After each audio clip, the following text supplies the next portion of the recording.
Sa unang pagkakataon sa loob ng 2 taon ay inilipat ng Tesla ni Ginoong Elon Musk ang lahat ng $760 million na halaga ng kanilang Bitcoin assets mula sa kanilang public wallet. Ang hakbang na ito ay nagdulot po ng movement or paggalaw sa market ni Bitcoin kung saan ay umakyat ang presyo sa $67,000 pagkatapos lamang ng paglilipat or pag-transfer. Hindi pa nagbibigay ng pahayag ang Tesla o si Ginoong Elon Musk tungkol dito. Ngunit maraming haka-haka kung bakit nila ito ginawa. At ayan po ang siyang ating pag-uusapan sa video na ito. Pero bago po tayo magpatuloy, ay nais ko lamang po munang bigyang linaw ang aking disclaimer kung saan ang nilalaman po ng video na ito ay hindi po ito isang financial advice. For education and information purposes lamang po ang layunin nito. Ayan, bakit nga ba inilipat ng Tesla ang kanilang Bitcoin? Isa sa mga posibleng dahilan ay ang compliance o internal audits. Maaring kinakailangan nilang ilipat ang kanilang Bitcoin para tuparin ang mga accounting o legal obligations na may kinalaman po sa reporting o internal audits. Simpleng halimbawa nito ay ang tulad ng pag-aayos ng mga dokumento o papeles para siguruhing maayos ang kanilang records. Pangalawa, maaari na ito ay bahagi ng kanilang wallet management. Pwedeng ginagamit ng Tesla ang iba't ibang wallets para sa iba't ibang operational purposes. Bagaman, ayon sa isang analyst, hindi ito mukhang ganito yung kanilang intensyon dito dahil ang mga bagong gawa na mga addresses ay gumagamit po ng parehong uri ng pay to pub key hash addresses. Ayan, P2PKH addresses. Isang posibilidad ay ang restructuring funds. Maaring bahagi ito ng kanilang strategy sa pag-organize ng Bitcoin holdings bilang paghahanda sa mga future sales o loans, tulad po ng paglipat ng pondo na nakita natin sa ibang malalaking kumpanya.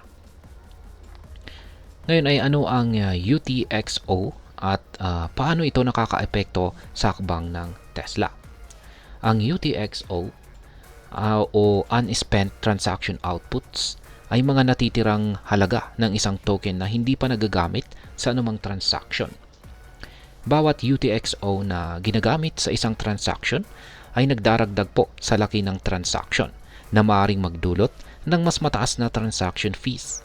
Ang consolidation po ng UTXOs ay isang paraan para bawasan ang bilang ng inputs para sa mga future transactions na magresulta sa mas mababang bayad at mas mabilis na transaction.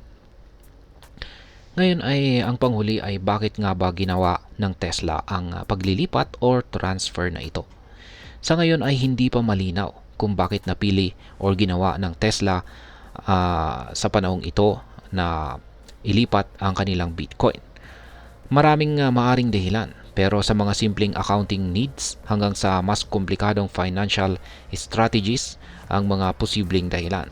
Pero sa kabila po ng lahat ng espekulasyon, ang Tesla o si Ginoong Elon Musk ay hindi pa nagbibigay ng kahit anong public statement na magpapaliwanag ng kanilang dahilan. Sa madaling salita ay sila lamang po talaga ang makakapagsabi ng kanilang intensyon. Ngayon ay ano naman ang masasabi ko tungkol dito?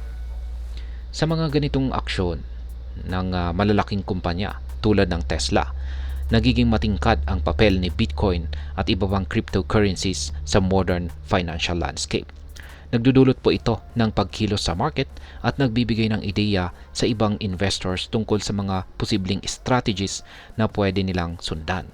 Sa aking pananaw, ang galaw na ito ng Tesla ay hindi lang isang simpleng transaction, kundi isang sinyales ng patuloy na pag-evolve ng ating financial system. Nakita natin sa mundo ng cryptocurrencies, kahit ang pinakamaliit na kilos ng isang malaking entity ay pwedeng magdulot ng malaking pagbabago.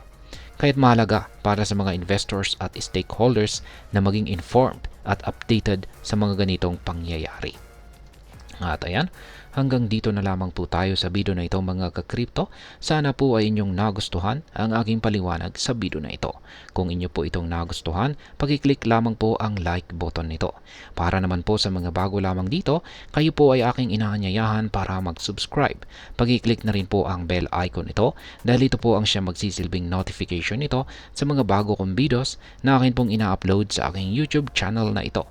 Marami pong salamat sa panonood. Ingat po tayo lagi at God bless po sa ating lahat.